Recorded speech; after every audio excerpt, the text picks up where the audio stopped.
En el corazón de Manhattan, donde los apartamentos se funden con el horizonte y el silencio se compra con doble acristalamiento y lujo en los pisos más altos, Alexander Pierce vivía solo. Bueno, no del todo solo.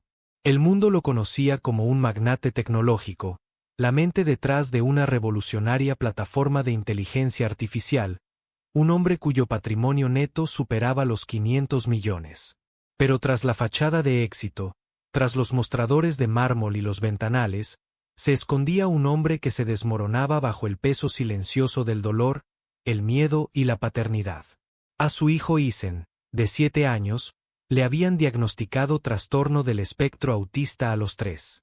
Su mundo estaba hecho de rutinas, ritmos y reglas invisibles que ni siquiera Alexander, con toda su riqueza e intelecto, parecía comprender. Desde que la madre de Eason, Lena, esposa de Alexander, falleció en un repentino accidente de coche, el estado del niño se había agravado. Apenas hablaba, nadie lo tocaba. Los cambios de rutina lo llevaban a sufrir violentos colapsos. Apenas dormía, y Alexander tampoco. Lo había intentado todo. Los mejores médicos, terapeutas europeos, expertos sensoriales, niñeras, aparatos caros. Nada funcionaba. Eason permanecía encerrado en su universo silencioso, inalcanzable y siempre fuera de su alcance. Eso fue hasta que llegó María. María Ramírez fue contratada a través de una agencia de limpieza externa. Tenía unos 50 años, cabello con mechas plateadas, ojos amables, pero cansados. Vestía ropa sencilla, sin joyas, y caminaba con una ligera cojera debido a una antigua lesión. La agencia le había prometido personal discreto y confiable. Alexander apenas la había mirado durante la inspección. Sus instrucciones eran simples: limpiar el apartamento entre semana de 9 a 5, evitar la habitación del niño a menos que se lo pidieran y nunca iniciar contacto con él. Obedeció esas reglas hasta que dejó de hacerlo. Una tarde, mientras Alexander estaba en una tensa videollamada con inversores, lo oyó. Eason gritaba. Salió corriendo de su oficina, con la ansiedad aumentando en su pecho. Esperaba lo de siempre. Su hijo se acurrucó en un rincón, tapándose los oídos, llorando desconsoladamente. Pero ese día, algo extraño sucedió. El pasillo estaba en silencio. Caminó lentamente hacia el sonido. Al doblar la esquina, se detuvo, incrédulo. Allí estaba María sentada con las piernas cruzadas en el suelo junto a Eason, sin tocarlo, sin hablar. Simplemente tarareaba una melodía suave y grave. Era desconocida, pero reconfortante, casi como una nana. Y Eason, el impredecible e inconsolable hijo de Alexander, estaba sentado a su lado, con la cabeza inclinada, respirando con normalidad, escuchando, sin gritar, sin esconderse, simplemente tranquilo. Esa noche, cuando María recogió sus cosas para irse, Alexander le preguntó lo que no le había hecho a nadie en años. ¿Qué hiciste? Ella levantó la vista con sus ojos dulces y curtidos y respondió. Le canté como solía cantarle a mi nieto. Él también era especial.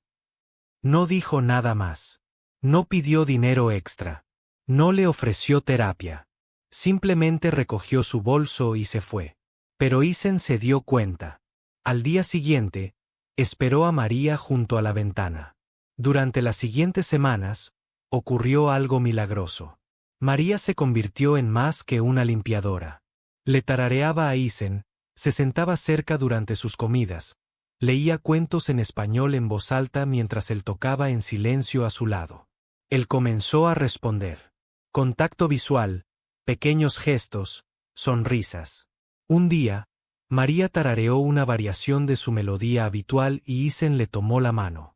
Alexander se quedó en el pasillo, atónito. Nadie, ni siquiera Lena, había sido capaz de conectar con Eason de esa manera.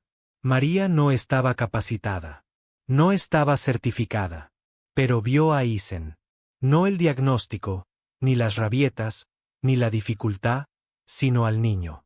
Una mañana, Eason le entregó un dibujo a María. Eran simples monigotes hechos con rotuladores de colores. Una mujer con un vestido morado cogida de la mano con un niño pequeño encima escrito con letras torcidas. «Me hace sentir tranquila», gritó María. Alexander también. Entonces, un viernes, María no vino. Ni una llamada, ni un mensaje, ni limpieza. Alexander esperó. Isen se agitó. Lloró, gritó, tiró la comida. Por primera vez en meses, la casa volvió a sentirse fría. Alexander llamó a la agencia. Dijeron que María había renunciado. Así sin más. Sin dirección de reenvío, sin explicación. Isen dejó de comer. No hablaba. Una noche, se golpeó la cabeza contra la pared hasta que Alexander tuvo que llamar al terapeuta de urgencias. Pero nadie podía calmarlo como María. Desesperado, Alexander contrató a un investigador privado. Días después, la verdad llegó en un sobremarrón. María había estado sin hogar. Había estado viviendo tranquilamente en un refugio a las afueras del Bronx. Había estado enviando sus ganancias a su hija, que estaba en quimioterapia en Florida. Cuando la salud de María comenzó a deteriorarse, diabetes sin diagnosticar, problemas cardíacos sin tratar, dejó de trabajar en lugar de pedir ayuda. Alexander se quedó sin palabras. Esta mujer que le había dado paz a su hijo había estado sufriendo en silencio mientras los atendía. A la mañana siguiente, Alexander condujo hasta el refugio. Un Rolls-Royce Phantom negro se detuvo frente a las puertas oxidadas, subiendo las escaleras. María estaba sentada en la esquina de la sala común, pálida y demacrada. Cuando vio a Alexander, se sobresaltó. «Lo siento, señor Pierce», dijo. «No quería ser una carga». Cruzó la habitación y la abrazó. «Salvó a mi hijo», susurró con los ojos llenos de lágrimas. «Ahora déjeme salvarla». María se mudó a la suite de invitados del ático de Alexander. Él le proporcionó atención médica de primera calidad, pagó las facturas médicas de su hija y ayudó a reubicar a la familia. Isen, al volver a ver a María, esbozó una amplia y temblorosa sonrisa. Corrió hacia ella y la abrazó por la cintura sin dudarlo. Sin rabietas, sin miedo, solo amor. Un año después, Alexander fundó la Fundación Quiet Light, llamada así por el dibujo de Isen. La fundación capacitó a cuidadores de comunidades desfavorecidas para trabajar con niños con autismo, especialmente con aquellos como Isen. María fue nombrada directora ejecutiva.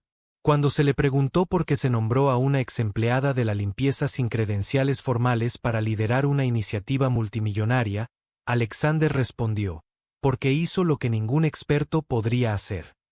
Ella vio a mi hijo y nos salvó a ambos».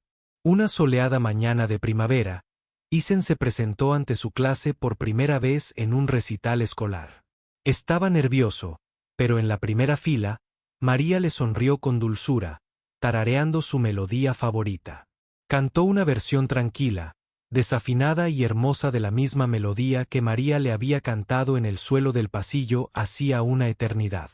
Y mientras Alexander veía cantar a su hijo, rodeado de aplausos, se dio cuenta de algo increíble. No fueron los millones los que cambiaron sus vidas. Fue una mujer sin título universitario, de corazón humilde y con un don para la bondad. A veces, los actos de compasión más pequeños provienen de las personas que menos esperamos. Y a cambio, dejan la huella más profunda en nuestras vidas.